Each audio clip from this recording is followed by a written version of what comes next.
आप सभी विद्यार्थियों का एक बार फिर से स्वागत है Subhash study centre YouTube channel पर। और आज का यह वीडियो कक्षा 9 के विद्यार्थियों के लिए काफ़ी ज़्यादा हेल्पफुल होने वाला है, क्योंकि इस वीडियो के द्वारा मैं आपको पढ़ाने वाला हूं मुंशी प्रेमचंद्र जी के द्वारा रचित शीर्षक पाठ।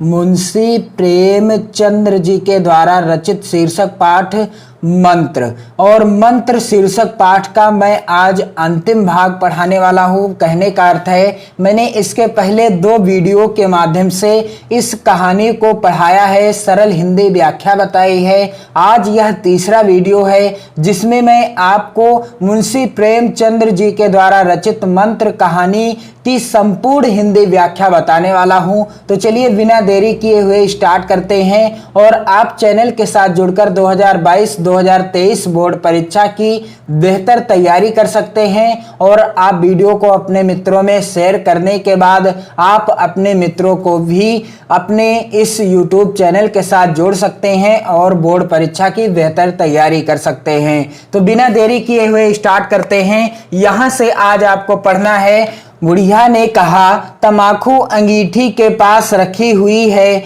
उसके भी आज 2.5 पैसे हो गए, देती ही ना थी। बुढ़िया ने क्या कहा कि तमाकू अंगीठी के पास रखी हुई है और उस तंबाकू के आज 2.5 पैसे हो गए थे, लेकिन मैंने दिया ही नहीं। बुढ़िया यह कहकर लेटी। बूढ़े ने कुप्पी बुझाई, कुछ देर खड़ा रहा, फिर बैठ गया, अंत को लेट गया। पर यह खबर उसके हृदय पर बोझ की भांति रखी हुई थी। कौन सी खबर कि डॉक्टर चड्ढा के लड़के को सांप ने काटा है। जब एक व्यक्ति ने आकर उसे खबर दी थी, अब वह खबर उसके हृदय में बोझ की तरह बैठी हुई थी। उसे मालूम हो रहा था उसकी कोई चीज खो गई है, जैसे सारे कपड़े गीले हो गए हैं या पैरों में कीचड़ लगा हुआ है, जैसे उसके मन में कोई बैठा हुआ उसे घर से निकलने के लिए कुरेद रहा है। भगत को ऐसा मालूम हो रहा था कि उसकी कोई चीज खो गई है, जैसे सारे कपड़े गीले हो गए हैं या पैरों में कीचड़ लगा हुआ है, जैसे उसके मन में कोई बैठा हुआ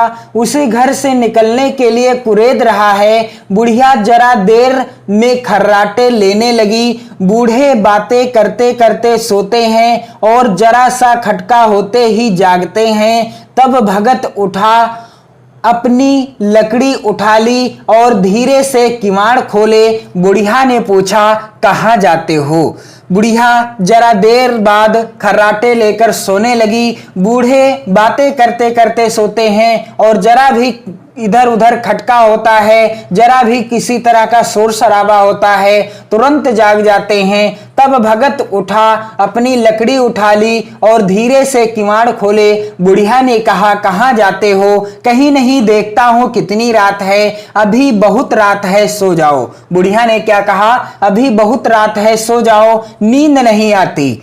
नींद काहे को आएगी, मन तो चड्ढा के घर पर लगा हुआ है। बूढ़े भगत ने कहा कि मुझे नींद नहीं आ रही है। तो बुढ़िया ने कहा कि नींद कहाँ आएगी, मन तो तुम्हारा चड्ढा के घर में लगा हुआ है। चड्ढा ने मेरे साथ कौन सी नेकी कर दी है जो वहां जाऊं, वह आकर पैरों पड़े तो भी ना जाऊं, उठे तो तुम इसी इरादे से हो। बूढ़े भगत ने कहा कि चड्ढा ने मेरे साथ कौन सी नेकी कर दी है जो मैं वहां पर जाऊं, और यदि वह आकर मेरे पैरों पर भी पड़े तो भी मैं ना जाऊंगा। बुढ़िया ने क्या कहा कि तुम उठे तो इसी इरादे से थे। नहीं री, ऐसा पागल नहीं हूं कि जो मुझे काटे बोए उसके लिए फूल बोता फिरूं। कहने लगा, नहीं री, मैं ऐसा पागल नहीं हूं कि जो मेरे लिए कांटे बोता है, क्या मैं उसके लिए फूल बोता फिरूं? बुढ़िया फिर सो गई। भगत ने किवाड़ लगा दिए और फिर आकर बैठा, पर उसके मन की कुछ ऐसी दशा थी जो बाजे की आवाज कान में पड़ते ही उपदेश सुनने वालों की होती है। आंखें चाहे उपदेशक की ओर हों, पर कान बाजे की ही ओर होते हैं। दिल में भी बाजे की धुन गूंजती रहती है। शर्म के मारे जगह से नहीं उठता। निर्दयी प्रतिघात का भाव भगत के लिए उपदेशक था, पर हृदय उस अभागे युवक की ओर था जो इस समय मर रहा था, जिसके लिए एक एक पल का विलंब घातक था। उसने फिर किवाड़ खोले इतने धीरे से कि बुढ़िया को खबर ना हुई। बाहर निकल आया। उसी वक्त गांव का चौकीदार गश्त लगा रहा था। बोला, कैसे उठे भगत? आज तो बड़ी सर्दी है, कहीं जा रहे हो क्या? उसने फिर किवाड़ खोले। भगत ने फिर किवाड़ खोले, लेकिन इतने धीरे से खोले कि बुढ़िया को पता भी ना चला। वह बाहर निकल आया। उसी वक्त गांव का चौकीदार गश्त लगा रहा था और वह कहने लगा कि भगत, आज तो बड़ी सर्दी है, कहीं जा रहे हो क्या? भगत ने कहा, नहीं जी, जाऊंगा कहाँ? देखता था अभी कितनी रात है, भला कै बजे होंगे? भगत ने कहा कि नहीं जी, जाऊंगा कहाँ? देख रहा था कि अभी कितनी रात है, भला आप बताओ कि कै बजे होंगे? चौकीदार बोला, 1 बजा होगा, और क्या? अभी थाने से आ रहा था तो डॉक्टर चड्ढा बाबू के बंगले पर भीड़ लगी हुई थी। चौकीदार ने कहा कि 1 बजा होगा, लेकिन अभी मैं थाने से आ रहा था तो मैंने क्या देखा कि डॉक्टर चड्ढा बाबू के बंगले पर भीड़ लगी हुई थी। उनके लड़के का हाल तो तुमने सुना होगा, कीड़े ने छू लिया है, चाहे मर भी गया हो। तुम चले जाओ तो शायद बच जाए। सुना है 10,000 देने को तैयार हैं। चौकीदार कहने लगा कि उसे कीड़े ने छू लिया है, अर्थात सांप ने काट लिया है, चाहे मर भी गया हो, लेकिन अगर तुम चले जाओ तो शायद बच जाए। सुना है 10,000 देने को तैयार हैं। जो कोई भी उनके लड़के को जिला देगा उसे 10,000 रुपए देंगे। भगत, मैं तो ना जाऊं, चाहे वह 10 लाख भी दे, मुझे 10,000 या 10 लाख लेकर करना क्या है? कल मर जाऊंगा, फिर कौन भोगने वाला बैठा हुआ है? चौकीदार चला गया। भगत ने आगे पैर बढ़ाया। जैसे नशे में आदमी की देह अपने काबू में नहीं रहती, पैर कहीं रखता है, पड़ता कहीं है, कहता कुछ है, जबान से निकलता कुछ है, वही हाल इस समय भगत का था। चौकीदार वहां से चला गया। भगत ने आगे पैर बढ़ाया। जैसे नशे में कोई व्यक्ति होता है तो उसकी देह अपने काबू में नहीं रहती, वह पैर कहीं रखता है और उसका पैर कहीं पड़ता है, कहता कुछ है, जबान से निकलता कुछ और है। वही हाल इस समय भगत का हो रहा था। मन में प्रतिकार था, पर कर्म मन के अधीन नहीं था। जिसने कभी तलवार नहीं चलाई, वह इरादा करने पर भी तलवार नहीं चला सकता। उसके हाथ कांपते हैं, उठते ही नहीं। भगत लाठी खटखट करता लपकता चला जाता था। चेतना रोकती थी पर उपचेतना ठेलती थी। सेवक स्वामी पर हावी था। सेवक स्वामी पर हावी था। आधी राह निकल जाने के बाद सहसा भगत रुक गया। जब आधे रास्ते पर पहुंच गया तो अचानक भगत रुक गया। हिंसा ने क्रिया पर विजय पाई। मैं यूं ही इतनी दूर चला आया। इस जाड़े पाले में मरने की मुझे क्या पड़ी थी? आराम से सोया क्यों नहीं? नींद ना आती ना सही, 2-4 भजन ही गाता। व्यर्थ इतनी दूर दौड़ा आया। चड्ढा का लड़का रहे या मरे, मेरी बला से। मेरे साथ इन्होंने कौन सा सलूक किया था कि मैं उनके लिए मरूं? दुनिया में हजारों मरते हैं, हजारों जीते हैं, मुझे किसी के मरने जीने से क्या मतलब? आधी राह जब निकल गया तो भगत अचानक रुक गया और वह सोचने लगा, क्या कि मैं जाड़े पाले में क्या पड़ी थी मुझे, जो यहां तक दौड़ा चला आया। आराम से सोया क्यों नहीं? नींद ना आती तो कोई बात नहीं, 2-4 भजन ही गाता। व्यर्थ इतनी दूर दौड़ा आया। चड्ढा का लड़का रहे या मरे, मेरी बला से। मेरे साथ इन्होंने कौन सा सलूक किया था कि मैं उनके लिए मरूं? दुनिया में हजारों मरते हैं, दुनिया में हजारों मरते हैं, हजारों जीते हैं, मुझे किसी के मरने जीने से क्या मतलब? आगे क्या लिखते हैं मुंशी प्रेमचंद जी? मगर उपचेतना ने अब एक दूसरा रूप धारण किया जो हिंसा से बहुत कुछ मिलता जुलता था। वह झाड़ फूंक करने नहीं जा रहा है, वह देखेगा कि लोग क्या कर रहे हैं। डॉक्टर साहब का रोना पीटना देखेगा कि किस तरह पछाड़े खाते हैं। वह देखेगा कि बड़े लोग भी छोटों की ही भांति रोते हैं या सबर भी कर जाते हैं। वह लोग जो विद्वान होते हैं सब्र कर जाते होंगे। हिंसा भाव को यूं धीरज देता हुआ वह फिर आगे बढ़ा, मगर क्या हुआ, उपचेतना ने अब दूसरा रूप धारण कर लिया। जो हिंसा से बहुत कुछ मिलता जुलता था वह झाड़ फूंक करने नहीं जा रहा है, वह देखेगा कि लोग क्या कर रहे हैं। डॉक्टर साहब का रोना पीटना देखेगा कि किस तरह पछाड़े खाते हैं, वह देखेगा कि बड़े लोग भी छोटों की भांति ही रोते हैं या सब्र भी कर जाते हैं। इतने में दो आदमी आते दिखाई दिए। दोनों बातें करते चले आ रहे थे। चड्ढा बाबू का घर उजड़ गया, वही तो एक लड़का था। भगत के कान में यह आवाज पड़ी, उसकी चाल और भी तेज हो गई। थकान के मारे पांव ना उठते थे, सिरों भाग इतना बढ़ा जाता था मानो अब मुंह के बल गिर पड़ेगा। इस तरह कोई 10 मिनट चला होगा कि डॉक्टर साहब का बंगला नजर आया। बिजली की बत्तियां जल रही थी मगर सन्नाटा छाया हुआ था। रोने पीटने की आवाज भी ना आती थी। भगत का कलेजा धक धक करने लगा, कहीं मुझे बहुत देर तो नहीं हो गई। वह दौड़ने लगा। अपनी उम्र में वह इतना तेज कभी ना दौड़ा था। बस यही मालूम होता था मानो उसके पीछे मौत दौड़ी आ रही हो। इतने में क्या हुआ कि दो आदमी दिखाई दिए और दोनों बातें करते हुए चले आ रहे थे कि चड्ढा बाबू का घर उजड़ गया, वही तो एक लड़का था। भगत के कानों में जब ऐसी आवाज पहुंची तो उसकी चाल और भी तेज हो गई। थकान के मारे पांव ना उठते थे, लेकिन सिरों भाग इतना बढ़ा जाता था मानो अब मुंह के बल गिर पड़ेगा। इस तरह कोई 10 मिनट चला होगा कि डॉक्टर साहब का बंगला नजर आया। बिजली की बत्तियां जल रही थी मगर चारों तरफ सन्नाटा छाया हुआ था। रोने पीटने की आवाज भी ना आती थी। भगत का कलेजा धक धक धड़कने लगा, कहीं मुझे देर तो नहीं हो गई। वह दौड़ने लगा और अपने जीवन में इतनी तेज वह पहली बार दौड़ा था। 2 बज गए थे, मेहमान विदा हो गए। रोने वालों में केवल आकाश के तारे रह गए थे और सभी रो रो कर थक गए थे। बड़ी उत्सुकता के साथ लोग रह रहकर आकाश की ओर देखते थे कि किसी तरह सुबह हो और लाश गंगा की गोद में दी जाए। सहसा भगत ने द्वार पर पहुंचकर आवाज दी, डॉक्टर साहब, समझे कोई मरीज आया होगा। किसी और दिन उन्होंने उस आदमी को दुत्कार दिया होता, मगर आज बाहर निकल आए, देखा एक बूढ़ा आदमी खड़ा है, कमर झुकी हुई, पोपला मुंह, भौहें तक सफेद हो गई थी, लकड़ी के सहारे कांप रहा था। बड़ी नम्रता से बोले, क्या है भाई, आज तो हमारे ऊपर ऐसी मुसीबत पड़ गई है कि कुछ कहते नहीं बनता। फिर कभी आना, इधर 1 महीना तक शायद मैं किसी मरीज को ना देख सकूंगा।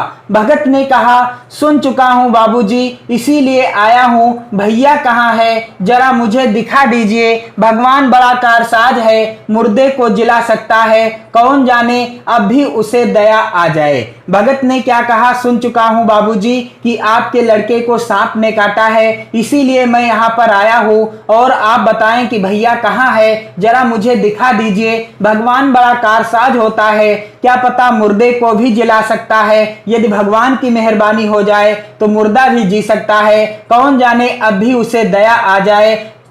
चड्ढा ने व्यथित स्वर से कहा, चलो देख लो, मगर 3-4 घंटे हो गए, जो कुछ होना था हो चुका। बहु तेरे झाड़ने फूकने वाले देख देख कर चले गए। डॉक्टर साहब को आशा तो क्या होती, हाँ बूढ़े पर दया आ गई, अंदर ले गए। भगत ने लाश को 1 मिनट तक देखा, तब मुस्कुरा कर बोला, अभी कुछ नहीं बिगड़ा है बाबूजी। वह नारायण चाहेंगे तो आधा घंटे में भैया उठ बैठेंगे। आप नाहक दिल छोटा कर रहे हैं, जरा कहारों से कहिए पानी तो भरें। डॉक्टर साहब को आशा तो बिल्कुल ही ना थी, लेकिन उन्होंने बूढ़े पर तरस खाया, अर्थात बूढ़े पर उन्हें दया आ गई और वह उस बूढ़े को अंदर ले गए। भगत ने लाश को 1 मिनट तक देखा, तब मुस्कुराकर बोला कि अभी कुछ नहीं बिगड़ा है बाबूजी। वह नारायण चाहेंगे तो आधा घंटे में भैया उठ बैठेंगे। आप नाहक दिल छोटा कर रहे हैं, जरा कहारों से कहिए कि पानी तो भरें। कहारों ने पानी भर भर कैलाश को नहलाना शुरू किया। पाइप बंद हो गया था, कहारों की संख्या अधिक न थी, इसलिए मेहमानों ने अहाते के बाहर कुएं से पानी भर भर कर कहारों को दिया।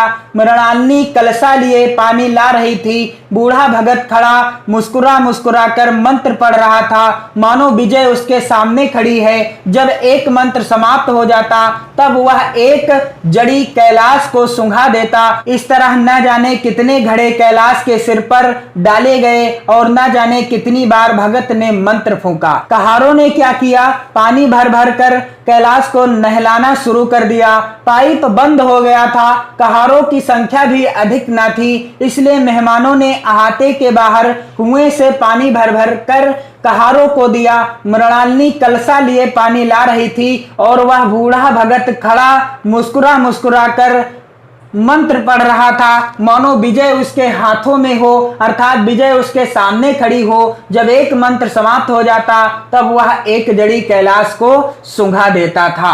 आगे लिखते हैं मुंशी प्रेमचंद जी, आखिर जब उषा ने अपनी लाल लाल आंखें खोली तो कैलाश की भी लाल लाल आंखें खुल गई। अर्थात जब सवेरा होने लगा तो कैलाश की भी आंखें खुल गई। एक क्षण में उसने अंगड़ाई ली और पानी पीने को मांगा। एक क्षण में उसने अंगड़ाई ली और पानी पीने के लिए मांगा। डॉक्टर चड्ढा ने दौड़कर नारायणी को गले लगा लिया। नारायणी दौड़कर भगत के पैरों पर गिर पड़ी और मृणालिनी कैलाश के सामने आंखों में आंसू भरे पूछने लगी, अब कैसी तबीयत है। एक क्षण में चारों तरफ खबर फैल गई। मित्रगण मुबारकबाद देने आने लगे। डॉक्टर साहब बड़े श्रद्धा भाव से हर एक के सामने भगत का यश गाते फिरते थे।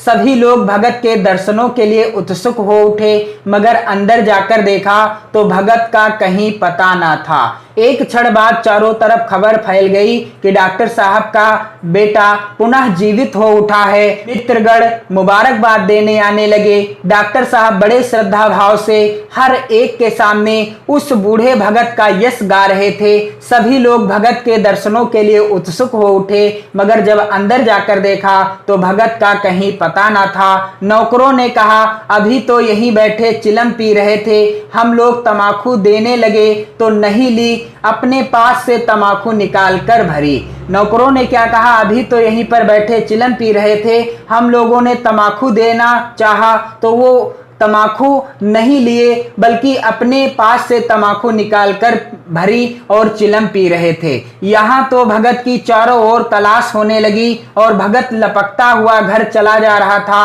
कि बुढ़िया के उठने के पहले पहुंच जाऊं। यहाँ चारों तरफ भगत को सब ढूंढ रहे थे उसे देखने के लिए, उसका धन्यवाद देने के लिए, लेकिन भगत लपकता हुआ घर दौड़ा चला जा रहा था कि बुढ़िया के उठने से पहले मैं घर पहुंच जाऊं। जब मेहमान लोग चले गए तो डॉक्टर साहब ने नारायणी से कहा, बुढ़ा ना जाने कहां चला गया, एक चिलम तमाकू का भी रवादार ना हुआ। जब सभी मेहमान चले गए तो डॉक्टर साहब ने अपनी पत्नी से कहा, बुढ़ा ना जाने कहां चला गया, लेकिन उसने एक चिलम तमाकू का भी रवादार ना हुआ। नारायणी, मैंने तो सोचा था इसे कोई बड़ी रकम दूंगी। चड्ढा ने कहा, रात को मैंने नहीं पहचाना, पर जरा साफ हो जाने पर पहचान गया।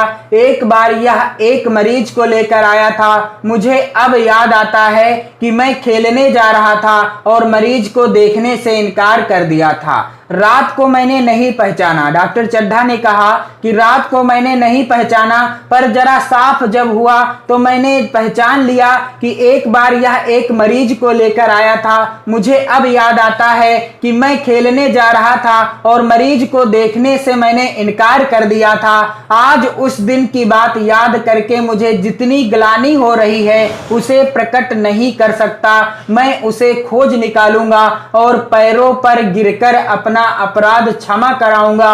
वह कुछ लेगा नहीं, यह जानता हूं। उसका जन्म यश की वर्षा करने ही के लिए हुआ है। उसकी सज्जनता ने मुझे ऐसा आदर्श दिखा दिया है जो अब से जीवन पर्यंत मेरे सामने रहेगा। डॉक्टर चड्ढा ने अपनी पत्नी से कहा कि आज उस दिन की बात याद करके मुझे जितनी ग्लानि, मुझे जितना पछतावा हो रहा है उसे मैं प्रकट नहीं कर सकता। मैं उसे खोज निकालूंगा, उस बूढ़े भगत को खोज निकालूंगा और उसके पैरों पर गिरकर अपना अपराध क्षमा कराऊंगा। वह कुछ लेगा नहीं, यह मैं जानता हूं, क्योंकि उसका जन्म यश की वर्षा करने ही के लिए हुआ है। वह यश कमाने के लिए ही इस धरती पर आया हुआ है। उसकी सज्जनता ने मुझे ऐसा आदर्श दिखा दिया है कि जो अब से जीवन पर्यंत मेरे सामने रहेगा। उसकी सज्जनता ने मुझे ऐसा सबक सिखाया है, ऐसा आदर्श सिखा दिया है जो अब मेरे जीवन पर्यंत मेरे सामने रहेगा। तो ये थी मंत्र कहानी, जिसके लेखक कौन है? मुंशी प्रेमचंद जी हैं। मैंने इस कहानी को 3 वीडियो के माध्यम से आपके समक्ष सरल हिंदी व्याख्या के रूप में प्रस्तुत किया है। आप तीनों वीडियो देखें और कहानी का सरल हिंदी व्याख्या समझें, क्योंकि यहां से भी प्रश्न बनते हैं, गद्यांश आधारित भी प्रश्न बनते हैं, जिसमें रेखांकित अंश से संबंधित भी प्रश्न पूछे जाते हैं। आप वीडियो को ज्यादा से ज्यादा शेयर करें। जल्द ही मैं नेक्स्ट चैप्टर, जो कि अगला चैप्टर होगा, उससे भी रिलेटेड वीडियो उपलब्ध कराऊंगा। आप चैनल के साथ जुड़ें। जय हिंद।